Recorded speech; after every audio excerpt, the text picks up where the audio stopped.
এবারে আলতা করাইছি, ডাক্তারের কাছে কবার লই গেছি, কোনো অসুখ বিসুখ কিছু নেই। হাত দি আমার সব রক্ত আমার মেয়ের গেছে গই, ডাকাত আলোক নিছি। আমার মেয়ের বাঁচাইতে আমার তিনটা ছেলে, তিনটা ছেলের এতিম করে দিয়ে আমার মেয়েটারে মারিয়ে লাইছে।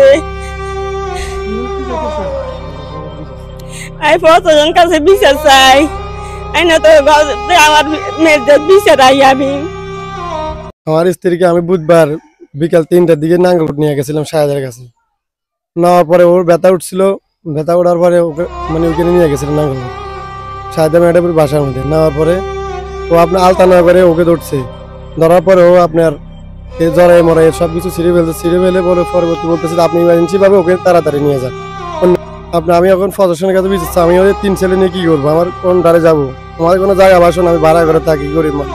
আমার সবিক 5 তারিখ 3টার দিকে শাহেদা ম্যাডামের কাছে আমার মেয়েরে নিয়ে গেছে বেতাবাদ নাম ডেলিভারি। শাহেদার কাছে নেওয়া যাওয়ার পরে শাহেদা দেখি ওনার জ্বর টরা রক্তক্ষরণ হয়ে আমার মেয়ে মারা গেছে ঢাকা মেডিকেলে।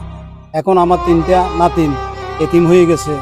আমি আইনত প্রশাসনের কাছে আমি বিচারটা চাই শাহেদা ম্যাডাম।